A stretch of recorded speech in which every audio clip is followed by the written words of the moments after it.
Olá, meu povo de Deus, a graça e a paz do Senhor Jesus esteja com todos vocês e eu vos cumprimento, seja na parte da manhã, da tarde ou da noite. Eu não sei que hora esta mensagem vai chegar ao seu coração, mas que você receba o abraço desse velho amigo, né? Em nome de Jesus. Eu quero aproveitar para estender esta introdução a dois nomes muito importantes, né, na nossa vida, na minha convivência, que é do irmão Edinaldo, um presbítero lá do Recife, região metropolitana do Recife, e a irmã Sebastiana em Ribeirão Preto, né? Ela, a sua família, não dá para citar o nome dos demais, mas sinta-se cumprimentado e abraçado por este velho amigo. Queridos, eu nessa noite, ou nessa tarde, ou nesse dia, Deus botou uma palavra no meu coração, e nesses dias que nós estamos vivendo, eu tenho orado para que Deus me dê uma palavra que possa te ajudar você a conviver melhor nesses dias, a encontrar em Deus e na palavra de Deus as respostas que você precisa para tocar a sua vida no seu dia a dia. Eu escolhi uma porção da Escritura que está em Mateus, no capítulo 17 do Evangelho de São Mateus, e a partir do versículo 24. Trata-se de um estupendo milagre que Jesus realizou ali na Galileia, no Mar da Galileia, quando ele multiplicou, não é, ali 2 moedas na boca de um peixe para pagar os impostos dele e do seu discípulo amado. O texto diz o seguinte, a partir do verso 24 de Mateus 17. Tendo eles chegado a Cafarnaum, dirigiu-se a Pedro os que cobravam o imposto das 2 dracmas e perguntaram, não paga o vosso mestre as duas dracmas? Ele não paga imposto, como se eu tivesse perguntado assim. Antes de avançar na leitura, eu quero te falar sobre este imposto, porque para evitar de eu ficar voltando no texto. Esse imposto era o imposto que Moisés havia estipulado na lei, para todos os israelitas que chegasse aos 20 anos acima, ele pagava um imposto, uma taxa, né? Isso está lá em Êxodo capítulo 30, o versículo 14 a 16. Se você permitir, eu vou ler esse texto para você. Diz assim, ó, qualquer que entrar no arrolamento, ou seja, no recenseamento de 20 anos para cima, dará oferta ao Senhor. Eu estou lendo Êxodo 30, versos 14 a 16. O rico não dará mais do que meio ciclo, aproximadamente 15 gramas de ouro ou prata, não é? Possivelmente seria prata, porque tratava-se de uma oferta de resgate. E nem o pobre menos, quando derem a oferta ao Senhor para fazer expiação pelas vossas almas. Tomarás o dinheiro das expiações dos filhos de Israel, diz o versículo 16, e o dará ao serviço da tenda da congregação. Então esse dinheiro, essas moedas que vinham, eram uma moeda de troca para que eles pudessem servir o templo e custear as despesas do templo. Então todo judeu, 20 anos acima, pagava esse imposto. Jesus vai ali com seus discípulos a Cafarnaum e Pedro é questionado a respeito deste imposto. Diz o versículo 24, né? Não pagará o vosso mestre as vossas dracmas? 25. Sim, respondeu ele. Pedro disse, olha, paga, eu acredito que paga. Eu imagino ele dizendo assim, bom, mas aqui está em aberto, né? Não está constando aqui. E aí diz a sequência do texto, ao entrar Pedro em casa, Jesus lhes antecipou dizendo, Simão, o que te parece? De quem cobra os reis da terra imposto ou tributo? Pedro deve ter levado um susto, falou, mas quem falou isso para ele, né? Aí, respondendo Pedro, dos estranhos, disse Jesus, logo estão isentos os filhos. Quer dizer, se só os estranhos pagam imposto, os filhos do cobrador de imposto não têm necessidade de pagar. Ele diz assim, olha, mas, ao versículo 27, mas para que não os escandalizemos, para que nós não demos escândalos a eles, vai ao mar, lança o anzol, e o primeiro peixe que fisgar, tira-o, e abrindo-lhe a boca, acharás um estáter. Toma e entrega por mim e por ti. Estáter era a moeda da época que correspondia às 2 dracmas que o imposto cobrava, né? Então, eu quero informar a você que eu já orei a Deus para que Ele possa ministrar o seu coração. Por isso eu vou dispensar aqui um momento de oração, ok? Irmãos, como o texto aqui descreve, eles estavam na Galileia, ao norte de Israel, né? pregando o evangelho, e Cafarnaum ficava nessa região, era uma cidadezinha beira-mar. Jesus ministrou muito ali, realizou muitos milagres ali. E quando eles chegam nessa cidade, o apóstolo foi interrogado a respeito deste imposto que estava em aberto ainda nos dias de Jesus, naquele momento lá. Simão Pedro, então, sai rapidamente e vai até Jesus e solicita para que ele providenciasse o pagamento. Só que antes de chegar, ele foi interpelado por Jesus já logo de início. E ele fez uma pergunta muito importante, e tudo que Jesus falou e disse, irmãos, todos, os apóstolos, enfim, mas especialmente o dia a dia de Jesus, tudo tinha um significado muito importante, tinha um porquê de tudo que ele fazia. Ele disse: Simão, o que te parece? De quem cobra os reis os impostos? Dos estranhos ou dos filhos? Então, por que Jesus fez essa pergunta para Pedro? Porque Jesus, na realidade, de quem eles tinham cobrado o imposto, porque certamente Pedro estava em dias, aparentemente, porque ele manda pagar por ele, ou melhor, Pedro não estava em dias, porque Pedro pagava. Ele disse: não está aqui, não está pago. Jesus diz: então você vai, já que você vai pagar por mim, paga por ti também. Então certamente estava em branco também a ficha do apóstolo Pedro. Agora, este imposto que eles cobraram, e Jesus não havia pagado até então, isso não nos dá o direito de atrasar com os nossos compromissos, uma vez que a gente possa pagar. Por quê? Porque Jesus não tinha, na realidade, na prática, a obrigação de pagar esse imposto. É isso mesmo, você ouviu. Jesus não tinha obrigação legal, pelas leis do seu país, de pagar imposto. Por quê? Porque ele mesmo diz aqui que os filhos não têm esta obrigação. Sim, os estrangeiros. E ele era filho descendentemente de Davi, e a família de Davi era isento de impostos. Vocês lembram lá nos dias de Samuel, quando aquele confronto com Golias, está lembrado? Aquele confronto com Golias, eu vou me referir ao texto que está em 1 Samuel, capítulo 17, verso 25, se você quiser anotar ou estiver fazendo alguma anotação, quando o filisteu todo dia lá afrontava o exército de Israel, o Golias, guerra contra os filisteus, guerra e 40 dias de afronta. Davi vai lá levar comida para seus irmãos, uns pães que seu pai Jessé havia mandado. Chegando lá, ele ouviu aquele circunciso de coração, dizia: olha, eu desafio um dos homens das companhias de Israel para lutar comigo. Aquela história que você já conhece. E aí Davi disse: ninguém vai lutar com ele, não. Aí alguém disse: olha, se você arriscar ir lá, meu filho, o rei já botou aqui como premiação, você vai casar com a filha dele, entendeu?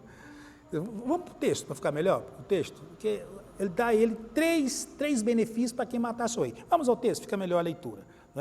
Que ele ia acumular de grandes riquezas, ia dar a filha como casamento e a isenção de impostos. Mas diz assim o versículo 25: diziam uns aos outros: viste aquele homem que subiu, falando de Golias, pois subiu para afrontar Israel, e a quem matar o rei, nesse caso era Saul, acumulará de grandes riquezas, lhe dará por mulher a sua filha, e a casa de seu pai isentará de impostos em Israel. Então, a casa de Davi que vinha da família de Jessé, a partir do momento que Davi matou o Golias, o rei cumpriu essas 3 promessas. Davi casou com a sua filha, eles foram grandemente premiados por isso, e a casa de Jessé não pagou mais impostos. Então, Jesus vinha desta linhagem, dessa geração. Então, ele, como filho de Davi, segundo as Escrituras, o Messias, o herdeiro do trono de Israel, ele não tinha obrigação de pagar o imposto. Por isso que ele disse: olha, os filhos pagam ou não pagam? Ele diz: não, os filhos não pagam. É como se ele dissesse, mas ele não disse. Bom, eu sou filho, não devo pagar, mas, para que não escandalizemos, vai lá e faz o que você fez. Aí a história os irmãos conhecem. Então, quando ele disse esse texto aqui, o Senhor Jesus vem no versículo 27 E ele fala um negócio, ele aborda um assunto bem interessante. E eu quero que você leve isso muito a sério, porque isso tem tudo a ver conosco. Ele diz assim, mas, quer dizer, o filho não tem obrigação de pagar o imposto. Mas, eu gosto muito dessas conjunções, né? Mas, quer dizer, vou te apresentar uma outra proposta. Tem outra história, essa história. Mas para que não os escandalizemos, vai ao mar e pesca o peixe. Olha o porquê que Jesus mandou Pedro ir buscar o dinheiro. Mas para que não os escandalizemos. Não é? Ou seja, ele diz, eu poderia reivindicar esse direito, eu tenho esse direito. Mas para que ninguém blasfeme do evangelho que nós estamos pregando. Tem mais aqui. Mas para que não haja dúvidas no coração de ninguém. Mas para que ninguém nos acuse da nossa maneira de viver. Mas para que ninguém tenha o que dizer a respeito do evangelho que nós pregamos. Então você vai lá e faz isso, isso, isso. Agora, irmãos, Pedro vai lá, pesca e vai lá e paga os 2 impostos. Quer dizer, esse texto, essas verdades, me faz pensar em 3 coisas bem interessantes. Eu chamo isso de implicações do texto. O que eu chamo de implicação? Isso tem a ver com as consequências do que aconteceu. O que aconteceu ali deve nos mover e deve nos mexer em 3 áreas da nossa vida. Primeiro, é no que diz respeito à área cristã mesmo, o crente mesmo, de verdade. Não é? Porque o que nós vemos no Evangelho, na vida cristã, né, estrada fora, é muita gente que não está preocupado nem um pouco com as suas obrigações. Não é? E quando eu estou falando de obrigações, eu estou falando de obrigações civis e obrigações cristãs, religiosas, aquilo que faz parte do seu dia a dia cristão. Não é? Tem muita gente que ele se diz crente, mas ele não está preocupado, e até por uma causa maior, que é de não escandalizar ninguém, ele não está preocupado nem um pouco em cumprir com as suas obrigações. Vamos pensar aqui, assim, rapidamente, em alguns pontos que possa vir à nossa mente. Não é? Eu vejo crente, que é crente mesmo, ele olha assim e diz, olha, eu não vou votar, porque esses políticos, blá, blá, blá, blá, blá, eu não vou votar. E vão lá e não votam mesmo. Ele protesta isso não votando, não elegendo os seus representantes, por melhores ou piores que sejam.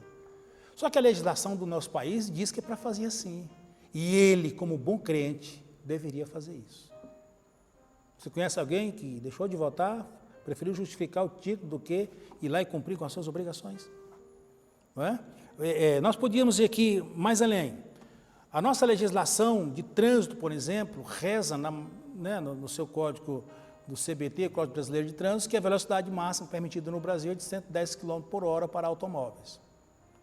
E o que eu vejo de crente, irmão, andando a 200 km por hora, pegando multa de cima e embaixo, entendeu? Desmoralizando o evangelho. Quando ele enfrenta uma barreira policial, ele tem que mentir lá para poder justificar seus maus procedimentos, e ele não pensa no que Jesus fez aqui. Ó. O que Jesus fez? Olha, eu não tenho obrigação nenhuma de fazer isso, mas para que o nosso evangelho não seja censurado, você vai lá e paga por mim e paga por ti.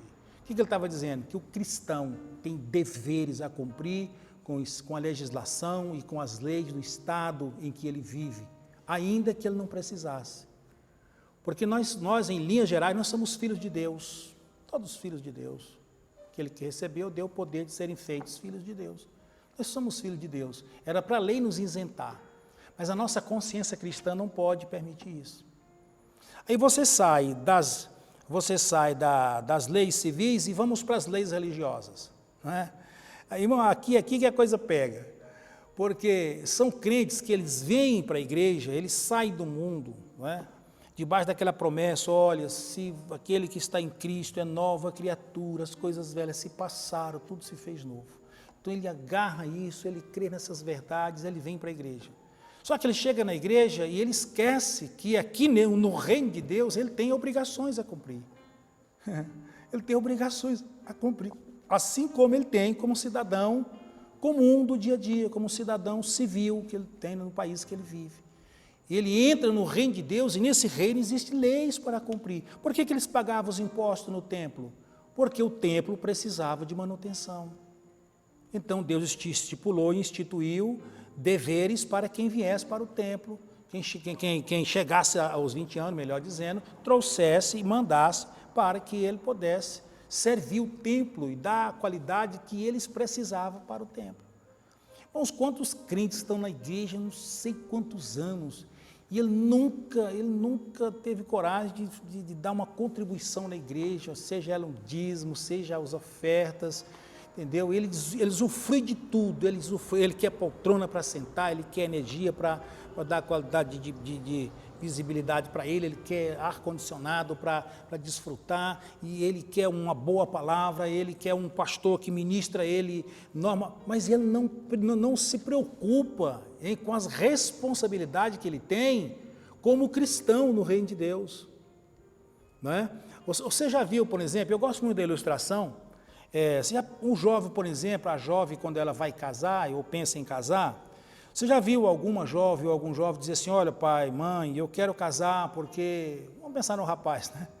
Eu estou com vontade de pagar a conta todo mês, eu estou com vontade de ter responsabilidades, eu estou com vontade de pagar o aluguel do apartamento que eu vou morar, eu estou com vontade agora de ser mais econômico, porque agora eu quero assumir responsabilidade. Ele casa pensando nisso?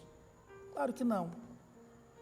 A moça casa pensando, mãe, eu quero casar porque eu quero agora passar a lavar vasilha todo dia, eu quero agora passar a noite chorando, a noite acordada com o menino chorando, fazendo mamadeira para a criança, eu quero passar a noite com ele no braço porque ele não dorme com febre. Ela casa pensando nisso? Claro que não. Por que ela casa? Porque ela conheceu alguém, ele conheceu alguém, com quem ele quer compartilhar a sua vida para o resto da vida. Então ele assume todas essas implicações, pelo fato de amar uma pessoa, de gostar de alguém. E aí quando ele casa, estas coisas estão embutidas, estão implícitas na sua vida conjugal, no seu dia a dia, com o seu cônjuge, é ou não é? E na igreja, não é diferente. Quando você vem para a igreja, você tem responsabilidades e obrigações. Você precisa contribuir para a manutenção da casa de Deus, você precisa evangelizar para acrescentar o reino de Deus, você precisa amar uns aos outros, suportar uns aos outros, perdoar uns aos outros, conviver bem com uns aos outros. É uma série de implicações que estão no reino de Deus, que estão embutidas na promessa que foi nos oferecido de que assim que alguém está em Cristo é nova criatura, as coisas velhas se passaram, tudo se fez novo, os benefícios são muito maiores. Quantas pessoas que eram escravizadas no cigarro, nas drogas, na prostituição, na roubalheira, na vida pregressa, hoje está na igreja, liberto, sarado, esperançoso, mas isso tem implicações. Jesus reconhece isso, irmão, quando ele diz, olha, mas para que não escandalizeis, você não tem necessidade nenhuma disso, mas para que ninguém venha dizer o que dizer de nós, você vai lá e faça o que ele mandou fazer. Então esse mas aqui, ele nos responsabiliza com as nossas obrigações, tanto civis quanto religiosas. Veja se depois dessa informação, você às vezes vai mudar o seu estilo de viver, de vida, levar Deus mais a sério. Não é? O seu veículo não está com a documentação em dias, espere, deixe ele lá na garagem, vai pedir ajuda de Deus para reconciliar e não sair tentando burlar os guardas e mentindo para os guardas, enfim, uma série de coisas a gente vê acontecer aí no dia a dia de cada um. Não é? O apóstolo São Paulo, no capítulo 10 da primeira carta aos Coríntios, ele diz, todas as coisas me são lícitas, mas nem todas convêm, todas as coisas me são lícitas, mas nem todas me edificam. Então, determinadas coisas a gente decide abrir mão, ainda que tenha direitos, para o bem do nosso próximo, para o bem do nosso semelhante, para não dar escândalo ao outro, para não servir de pedra de tropeço ao outro. Pelo menos é o que ele recomenda no capítulo 10, e lá no versículo 32, lá no final do texto, ele diz, olha, não vos torneis causa de tropeço ou de escândalo, isso que Jesus disse aqui, ó. Não vos torneis nem para judeus, nem para os gentios, e nem para a igreja de Deus. Então você está aí interligado a esses três povos, não é, bíblicos: os gentios, que são todo aquele que não é igreja nem judeu, aos judeus, são os filhos de Abraão, e a igreja, que são aqueles que nasceram de novo desses dois povos. Então, eu como cristão e você como cristãos temos deveres e obrigações para com estes irmãos. Isso porque, irmãos, Jesus, quando nos salvou, ele disse que nós somos luz do mundo. Vós sois a luz do mundo. E ele complementa dizendo: olha, não se pode esconder a cidade edificada sobre um monte. Estou lendo Mateus 5, verso 14. Vós sois a luz. Ele está dizendo aqui o seguinte: a interpretação desse texto, em síntese, é: assim como não pode pegar uma cidade edificada no monte e esconder ela, assim também não pode ser escondida os atos e as obras daquele que é crente em Jesus Cristo, que serve a Jesus. Você é luz, seus atos estão vistos. E a pergunta que se faz num ponto como este aqui é: Jesus está sendo glorificado ou escandalizado com seus atos e as suas atitudes? Eu fiz essa pergunta, foi para mim primeiro, para depois fazer por você. Então, temos mais cuidado no nosso dia a dia, na nossa maneira de servir a Deus. Então, a primeira implicação aqui é a que nós chamamos de implicação cristã mesmo. Não é? Eu, como crente, eu tenho deveres e obrigações. Aí, há uma segunda de implicação desse texto, ela está na atitude de Pedro. Na atitude de Pedro, que está no versículo 27. Aí ele diz: olha, mas para que não escandalizeis, vai ao mar, lança o anzol, e o primeiro peixe que fisgar, tira-o, e abrindo-lhe a boca, achará um estáter, a moeda correspondente. Toma-o e entrega por mim e por ti. Se você observar que o texto termina aqui, aí a sequência já é o capítulo 8, é outra história, o texto termina aqui. Você não vê em nenhum momento aqui uma contrapartida de Pedro. Por exemplo: Senhor, pescar uma hora dessa, pegar peixe aqui no mar da Galileia uma hora dessa? Ah, o senhor está brincando. Talvez se fosse eu, irmão, eu diria isso.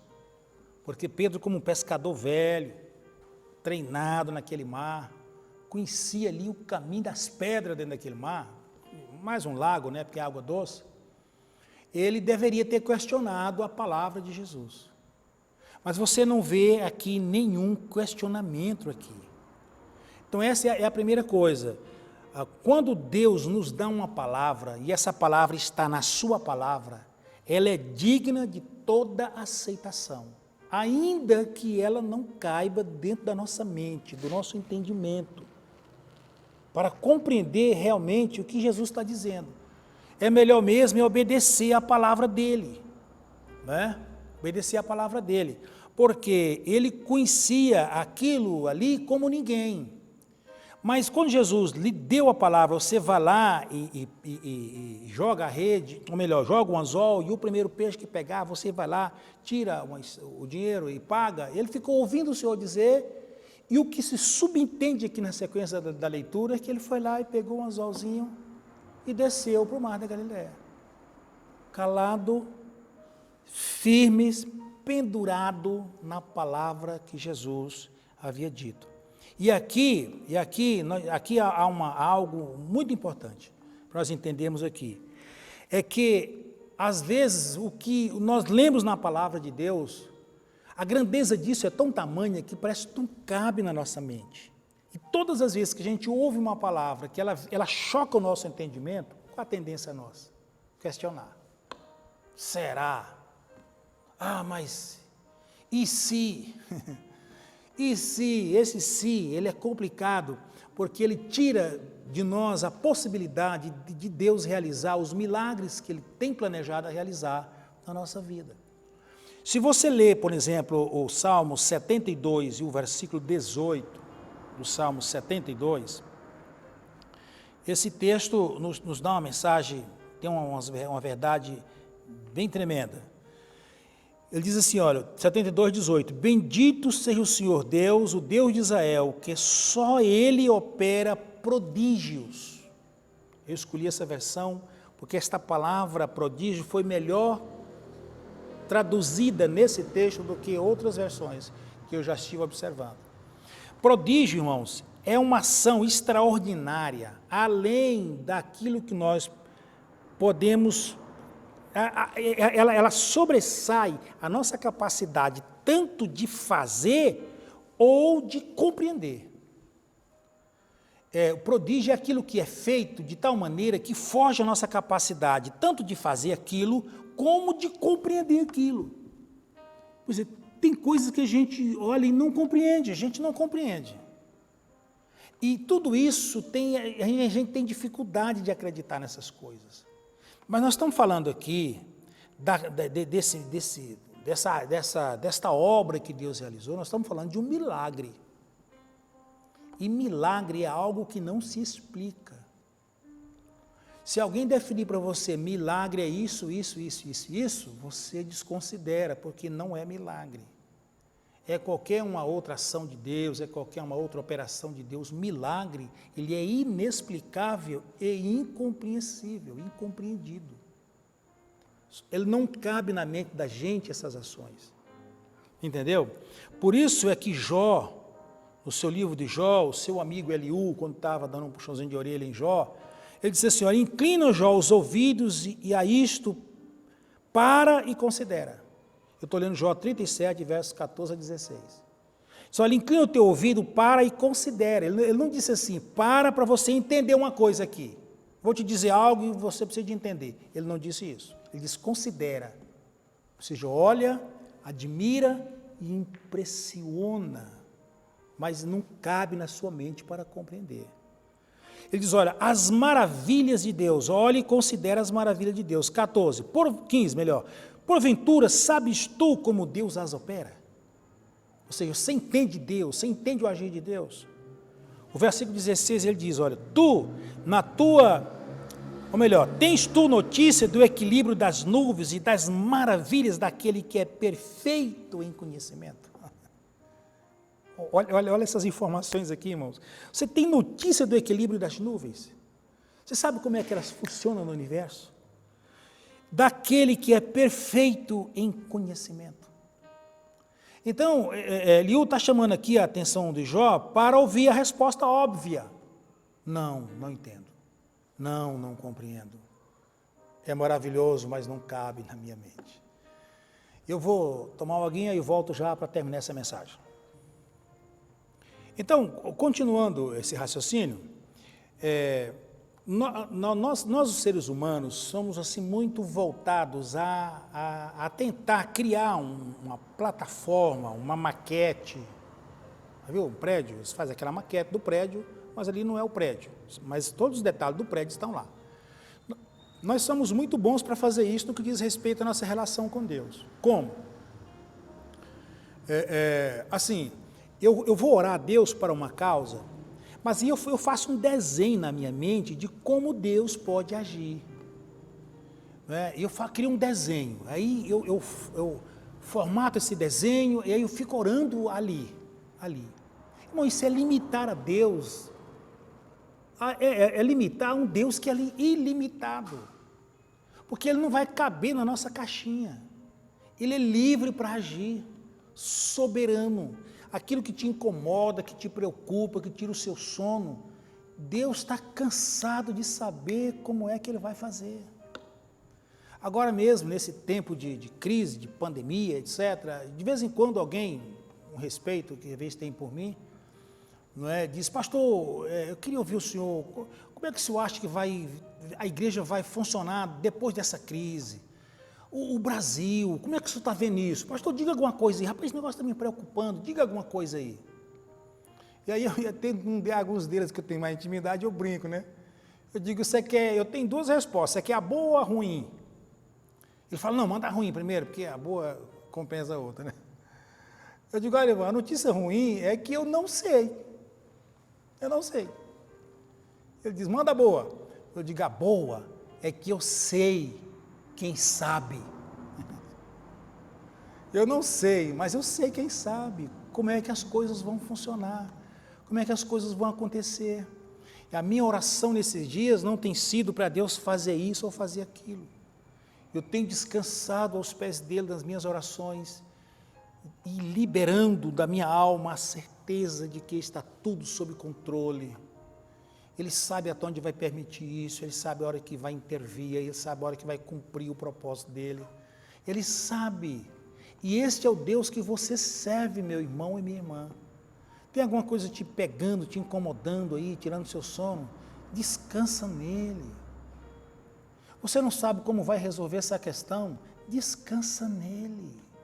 O que é descansar nele? Senhor, eu não sei onde botar minhas mãos.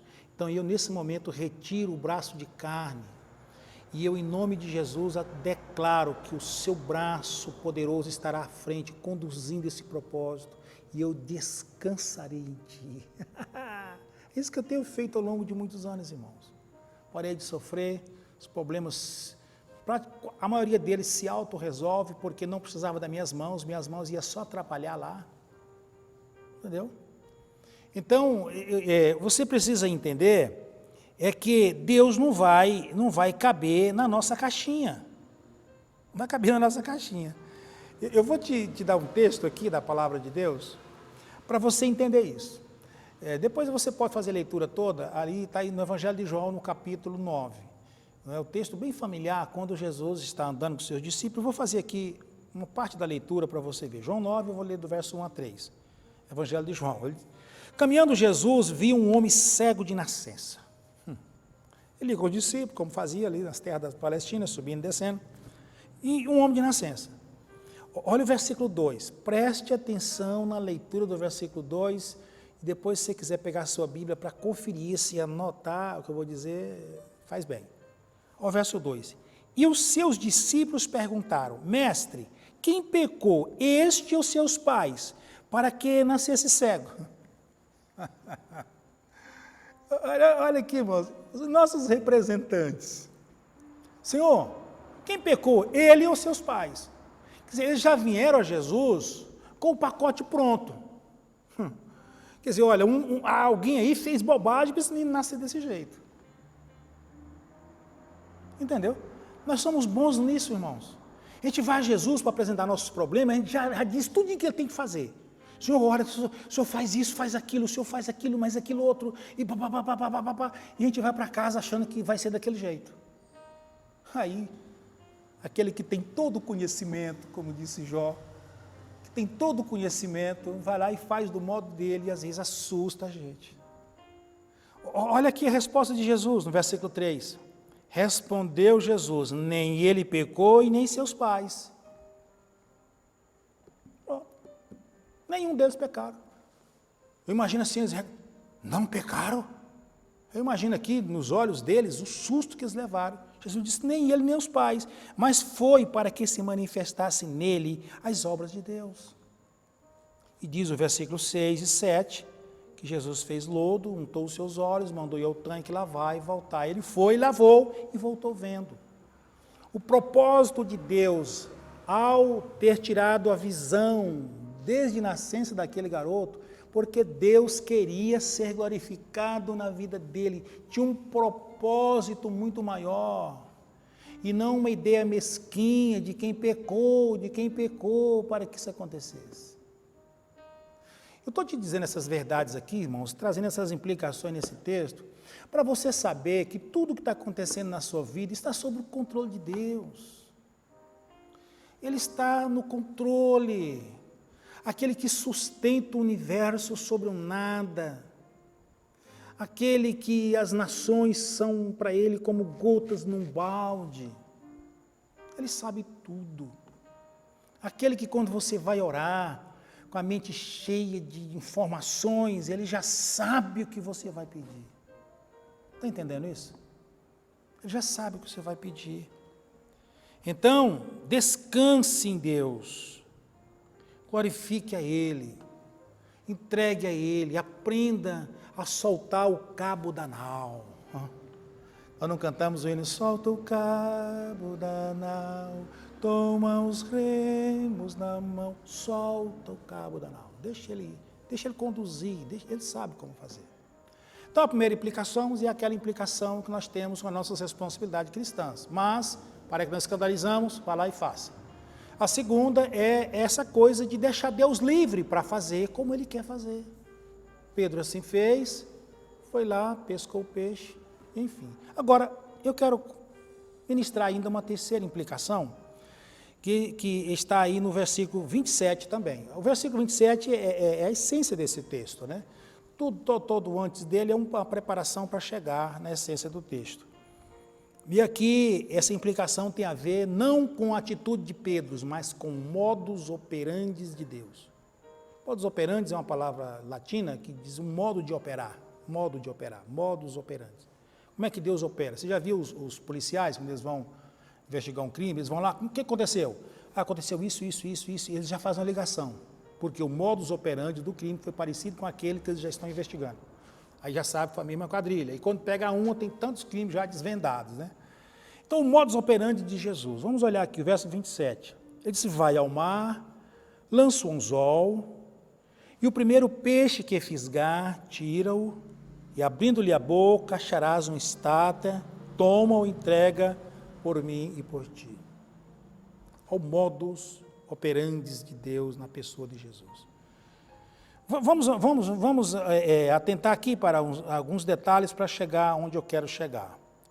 Primeiro, nós temos que responder aqui umas perguntas para você ver aonde eu quero te ministrar a palavra. Primeiro, quem foi que teve que pegar o anzol e pescar? Pedro. Concorda comigo? Claro. Pegou o anzol e vai. Então, Pedro pegou o anzol. Segunda pergunta. Quem abriu a boca do peixe para tirar a moeda que estava lá? Pedro. Pegou o peixe, teve que abrir a boca do peixe para tirar a moeda. Outra pergunta. Quem foi lá pagar o imposto que tinha sido cobrado? Quem saiu dali? Jesus, está aqui a moeda. Agora vai lá, Pedrão, paga por mim e por ti. Quem foi? Pedro. Agora, responda para mim a outras 3 perguntas que eu elaborei aqui. Quem botou a moeda na boca do peixe? Isso há controvérsia, irmãos. Há quem acha que o peixe comeu uma moeda um dia, engasgou. Isso é discussão teológica. Eu não vou entrar nesse tema aqui, não é meu caso aqui. A pergunta é, quem botou essa moeda na boca do peixe? No meio do mar da Galileia, milhares e talvez milhões de peixes indo e vindo, cruzando e cruzando. Cabe outra perguntinha. Quem foi que mandou os demais peixes se afastar para que só aquele peixe pegasse a isca de Pedro? Pedro? Certamente não. Jesus, quando ele foi, ele deu ordem. Demais peixes se afastem. Meu servo vai pegar aquele. Outra perguntinha. Quem mandou o peixe morder o anzol de Pedro? Por que dessas perguntas, pastor Pedro? O que você quer ensinar com isso? É que todo milagre multiplica isso à 10ª potência, todo milagre que Deus vai realizar, ele conta com a intervenção humana. Intervenção humana. Sem intervenção humana não tem milagres. Há uma parceria. Muita gente quer que Deus realize o milagre, mas quer que ele realize isso sozinho. Sozinho. Ele lá, e eu preciso do milagre, o Senhor está vendo, e muitos sentam no sofá, Deus, o Senhor está vendo minha situação, olha a minha necessidade. Mas me mostra na Bíblia onde Deus realizou um milagre estupendo, especialmente como esse, que Ele não contou com a intervenção humana. Aqui eu passaria aqui, irmãos, horas e horas te dando exemplos disso. Vamos lembrar alguns rapidamente. Você lembra a ressurreição de Lázaro? Ressurreição de Lázaro. 4 dias cheirando mal. Eles chegam no sepulcro e Jesus era para chegar lá e dizer o seguinte, olha, tira essa pedra, Lázaro sai para fora, solta esses amarrilhos, segue a sua vida. Ele podia ter feito isso. Mas o que ele fez? Lembra o texto? João capítulo 11? Chega lá e diz, tirai a pedra. Então alguém poderia ir lá e pegar aquela pedra e destampar o túmulo. Agora ninguém poderia dizer, Lázaro, sai para fora, somente ele poderia fazer. E ele dá o brado e Lázaro sai como uma múmia, todo amarrado, porque assim ele tinha sido enterrado. E Jesus disse para ele, para os que estavam do lado, tirai os amarrilhos e soltai-o. Ele não podia dizer, amarrilhos, eu não sei o nome que tinha, amarrilhos, cai no chão. Eles cairiam. Mas ele faz isso na parceria, porque esse é o princípio que ele quer ensinar. Você está precisando de um milagre de Deus, meu irmão e minha irmã? Qualquer área da sua vida, está precisando de um milagre? Pense aí. Tá. Então procura descobrir qual é a sua parte a fazer nele. Talvez você está travando o milagre, não Deus. Não é Deus que está travando o milagre, é você às vezes. Mas aí quando, pastor, e se a gente procurar e não achar por onde começa? Tem coisa, pastor, parece que não sabe por onde começa. Você está pensando que eu nunca enfrentei essas situações? Não sei quantas vezes. E aí como é que a gente faz? E a gente vai para os pés de quem sabe. Orar você pode, jejuar você pode, buscar uma orientação de um líder sério que possa te orientar, você pode. Compartilhar isso com pessoas da sua confiança para te ajudar nessa batalha, você pode. E eu tenho certeza que a partir daí você vai destravar o milagre de Deus na sua vida. Não é que Deus fica preso a ele, que Deus não fica preso a nada, mas ele estabeleceu princípios, modus operandi de como ele opera. Por isso nós temos, da parte dele, a sua palavra para consultar. É na palavra de Deus nós encontramos essas informações. Quando eu estava preparando essa palavra para você, Deus botou uma palavra no meu coração do jeito que eu vou ler aqui para você. São duas linhas e meia no meu tablet aqui, mas eu posso te citar de cor, mas para não ter dúvida que eu posso esquecer uma palavra ou uma vírgula, eu vou ler para você. Está escrito assim, olha, eu anotei isso aqui. Deus não move uma palha naquilo que você pode fazer. Porém,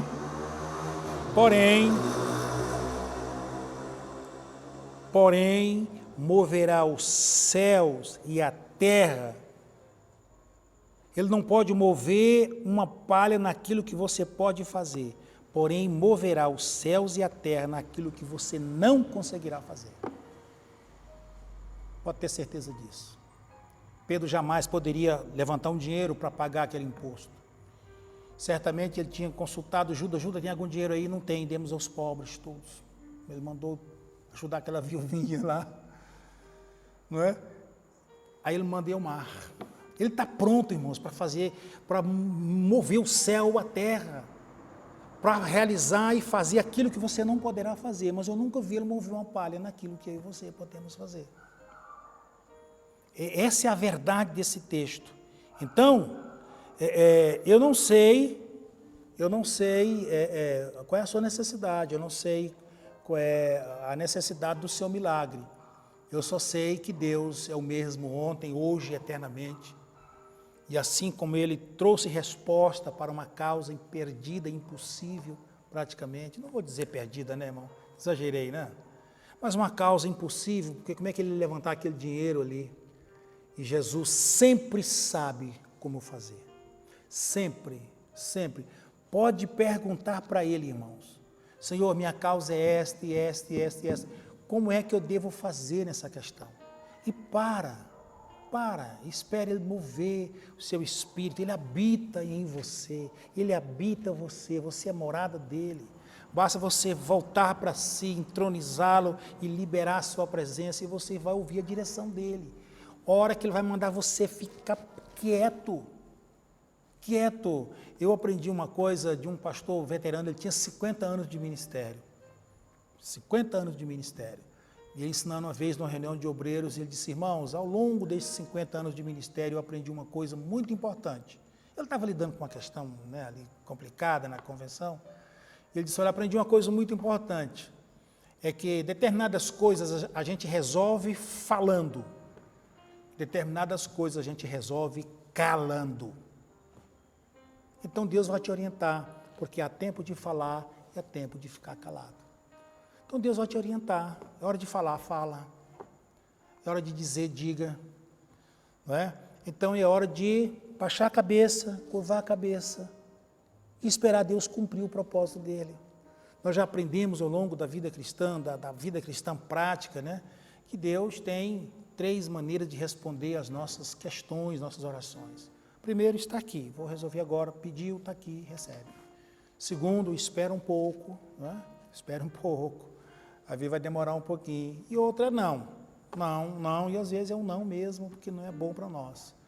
Não é? Eu espero que Deus tenha um sim na sua vida, espero que Ele possa te abençoar ricamente, que Ele te dê graça para alavancar todas as respostas que você precisa para os questionamentos, que se não estiverem aí, poderão vir futuramente. Deus não nos prometeu vida fácil, irmãos. Ele nos prometeu vitória, Ele nunca nos prometeu um caminho fácil, Ele nos prometeu a vitória. Não é? E nesse caminho nós vamos encontrar o dia mau, as dificuldades da vida, as aflições da vida, mas tem de bom ânimo, Ele disse, eu venci o mundo. Já deixou implícita a nossa vitória, né? Vocês vencerão também. E veja alguém dizer assim, olha irmão, está escrito, Jesus disse, olha, está escrito, eu venci o mundo e vocês vencerão também. Não, vencerão também não está escrito, mas ele está implícita na palavra de Jesus. Se eu venci, vocês também são vencedores. Que Deus te abençoe, no nome de Jesus. Que a sua casa seja abençoada, que a sua vida seja abençoada e que esse tempo vai passar para todos nós e dias melhores virão para a glória do nome do Senhor. Deus te abençoe.